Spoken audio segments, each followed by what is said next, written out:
السلام علیکم ورحمۃ اللہ وبرکاتہ۔ امید کرتی ہوں سب خیریت سے ہوں گے۔ ہم لوگ نماز کے فوائد مودودی صاحب کی کتاب سے سن رہے تھے، ٹھیک ہے، تو اس کو کنٹینیو کرتے ہیں ویڈیو کو۔ اسلام کو ماننے کے لیے مستعد ہیں۔ جو مسلمان اس بگل کو سن کر بھی بیٹھا رہتا ہے اور اپنی جگہ سے نہیں ہلتا، وہ دراصل یہ ثابت کرتا ہے کہ وہ یا تو فرض کو پہچانتا ہی نہیں، یا اگر پہچانتا ہے تو وہ اتنا نالائق اور ناکارہ ہے کہ خدا کی فوج میں رہنے کے قابل نہیں۔ اسی بنا پر نبی کریم صلی اللہ علیہ وآلہ وسلم نے فرمایا کہ جو لوگ اذان کی آواز سن کر اپنے گھروں سے نہیں نکلتے، میرا جی چاہتا ہے کہ جا کر ان کے گھروں میں آگ لگا دوں۔ اور یہی وجہ ہے کہ حدیث میں نماز کو کفر اور اسلام کے درمیان وجہ تمیز قرار دیا گیا ہے۔ عہد رسالت اور عہد صحابہ میں کوئی ایسا شخص مسلمان ہی نہ سمجھا جاتا تھا جو نماز کے لیے جماعت میں حاضر نہ ہوتا ہو۔ حتیٰ کہ منافقین بھی، جنہیں اس امر کی ضرورت ہوتی تھی کہ ان کو مسلمان سمجھا جائے، اس امر پر مجبور ہوتے تھے کہ نماز با جماعت میں شریک ہوں۔ چنانچہ قرآن میں جس چیز پر منافقین کو ملامت کی گئی ہے وہ یہ نہیں کہ وہ نماز نہیں پڑھتے، بلکہ یہ ہے کہ بادل ناخواستہ نہایت بددلی کے ساتھ نماز کے لیے اٹھتے ہیں۔ اس سے معلوم ہوا کہ اسلام میں کسی ایسے شخص کے مسلمان سمجھے جانے کی گنجائش نہیں ہے جو نماز نہ پڑھتا ہو، اس لیے کہ اسلام محض ایک اعتقادی چیز نہیں ہے بلکہ عملی چیز ہے، اور عملی چیز بھی ایسی کہ زندگی میں ہر وقت، ہر لمحہ ایک مسلمان کو اسلام پر عمل کرنے اور کفر و فسق سے لڑنے کی ضرورت ہے۔ ایسی زبردست عملی زندگی کے لیے لازم ہے کہ مسلمان خدا کے احکام بجا لانے کے لیے ہر وقت مستعد ہو۔ جو شخص اس قسم کی مستعدی نہیں رکھتا وہ اسلام کے لیے قطعاً ناکارہ ہے۔ اسی لیے دن میں 5 وقت نماز فرض کی گئی تاکہ جو لوگ مسلمان ہونے کے مدعی ہیں ان کا بار بار امتحان لیا جاتا رہے کہ وہ فی الواقع مسلمان ہیں یا نہیں، اور فی الواقع اس عملی زندگی میں خدا کے احکام بجا لانے کے لیے مستعد ہیں یا نہیں۔ اگر وہ خدائی پریڈ کا بگل سن کر جنبش نہیں کرتے تو صاف معلوم ہو جاتا ہے کہ وہ اسلام کی عملی زندگی کے لیے تیار نہیں ہیں۔ اس کے بعد ان کا خدا کو ماننا اور رسول کو ماننا محض بے معنی ہے۔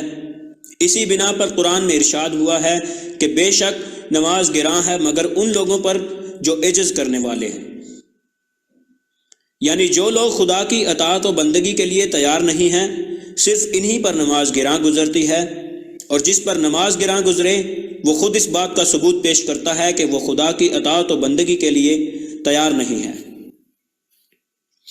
نمبر 4، خدا کا خوف پیدا کرنا۔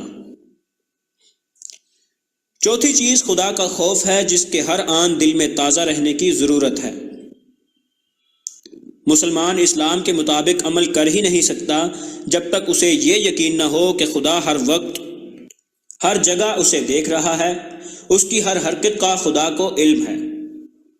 خدا اندھیرے میں بھی اس کو دیکھتا ہے، خدا تنہائی میں بھی اس کے ساتھ ہے۔ تمام دنیا سے چھپ جانا ممکن ہے مگر خدا سے چھپنا ممکن نہیں ہے۔ تمام دنیا کی سزاؤں سے آدمی بچ سکتا ہے مگر خدا کی سزا سے بچنا غیر ممکن ہے۔ یہی یقین آدمی کو خدا کے احکام کی خلاف ورزی سے روکتا ہے۔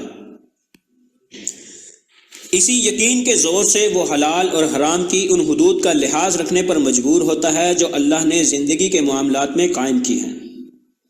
اگر یہ یقین کمزور ہو جائے تو مسلمان صحیح معنوں میں مسلمان کی طرح زندگی بسر کر ہی نہیں سکتا۔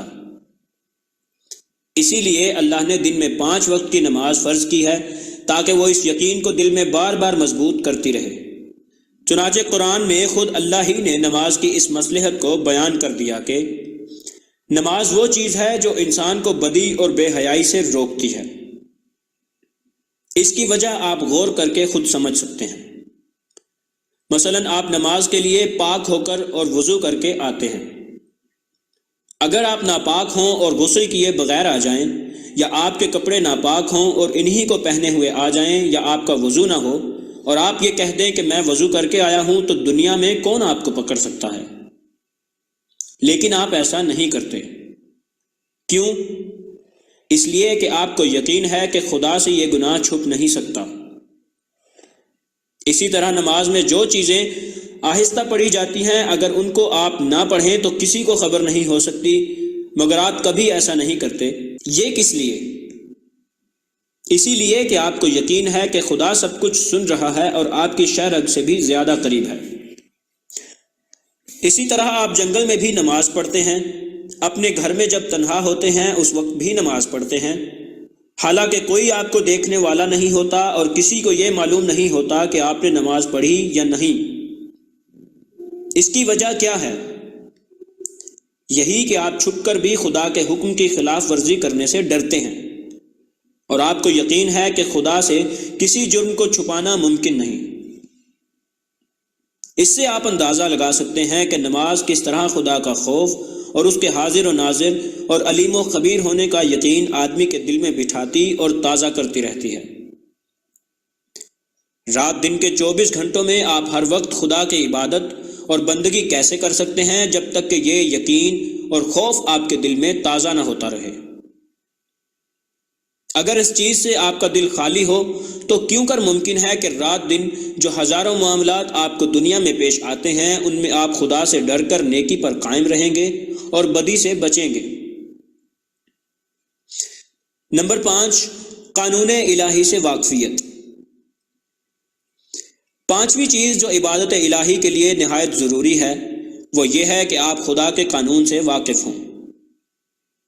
اس لیے کہ اگر آپ کو قانون کا علم ہی نہ ہو تو آپ اس کی پابندی کیسے کر سکتے ہیں؟ یہ کام بھی نماز انجام دیتی ہے۔ نماز میں قرآن جو پڑھا جاتا ہے یہ اسی لیے ہے کہ روزانہ آپ خدا کے احکام اور اس کے قانون سے واقف ہوتے رہیں۔ جمعے کا خطبہ بھی اسی لیے ہے کہ آپ کو اسلام کی تعلیم سے واقفیت ہو۔ نماز باجماعت اور جمعہ سے ایک فائدہ یہ بھی ہے کہ عالم اور عام آدمی بار بار ایک جگہ جمع ہوتے رہیں اور لوگوں کو ہمیشہ خدا کے احکام سے واقف ہونے کا موقع ملتا رہے۔ اب یہ آپ کی بدقسمتی ہے کہ آپ نماز میں جو کچھ پڑھتے ہیں اس سے واقف ہونے کی کوشش نہیں کرتے۔ آپ کو جمعہ کے خطبے بھی ایسے سنائے جاتے ہیں جن سے آپ کو اسلام کا کوئی علم حاصل نہیں ہوتا، اور نماز کی جماعتوں میں آ کر نہ آپ کے عالم اپنے جاہل بھائیوں کو کچھ سکھاتے ہیں اور نہ جاہل اپنے بھائیوں سے کچھ پوچھتے ہیں۔ نماز تو آپ کو ان سب فائدوں کا موقع دیتی ہے، آپ خود فائدہ نہ اٹھائیں تو نماز کا کیا قصور؟ نمبر 6، اجتماعیت کی مشق۔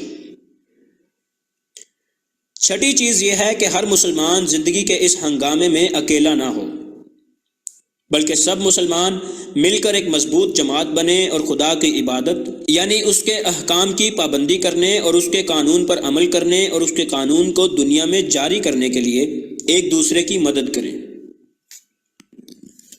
آپ جانتے ہیں کہ اس زندگی میں ایک طرف مسلمان یعنی خدا کے فرما بردار بندے ہیں اور دوسری طرف کفار یعنی خدا کے باغی بندے۔ رات دن فرما برداری اور بغاوت کے درمیان کشمکش برپا ہے۔ باغی لوگ خدا کے قانون کو توڑتے ہیں اور اس کے خلاف دنیا میں شیطانی قوانین کو جاری کرتے ہیں۔ ان کے مقابلے میں اگر ایک ایک مسلمان تنہا ہو تو کامیاب نہیں ہو سکتا۔ ضرورت اس کی ہے کہ خدا کے فرما بردار بندے مل کر اجتماعی طاقت سے بغاوت کا مقابلہ کریں اور خدائی قانون کو نافذ کریں۔ یہ اجتماعی طاقت پیدا کرنے والی چیز تمام چیزوں سے بڑھ کر نماز ہے۔ 5 وقت کی جماعت، پھر جمعہ کا بڑا اجتماع، پھر عیدین کے اجتماع، یہ سب مل کر مسلمانوں کو ایک مضبوط دیوار کی طرح بنا دیتے ہیں اور ان میں وہ یکجہتی اور عملی اتحاد پیدا کر دیتے ہیں جو روزمرہ کی عملی زندگی میں مسلمانوں کو ایک دوسرے کا مددگار بنانے کے لیے ضروری ہے۔ دینی کتب کی مزید اور کتنی ساری چیزیں نماز سے نکلتی ہیں نا اگر بندہ غور کرے اور ڈفرینٹ اسکالرس کو سنے، ڈفرینٹ بکس پڑھے، تو نماز بس ہم لوگ تو یہی سمجھتے ہیں نا، اٹھک بیٹھک اور بس کچھ آیات پڑھ لی اور بس ایک طریقہ فالو کر لیا اینڈ دیٹ از اٹ۔ اس میں سے نکل کے مطلب فرض پورا ہو گیا، اور اس کی ڈیپتھ میں جائیں، اس کی فلاسفی میں جائیں، اس کے اندر کیا کیا چیزیں چھپی ہوئی ہیں فائنڈ آؤٹ کرنے کی کوشش کریں گے تبھی چیزیں ملتی ہیں نا، ایسی تھوڑی بیٹھے بٹھالے سب کچھ پہنچ جائے گا ہم تک۔ تو اللہ تعالیٰ میں توفیق نصیب فرمائے۔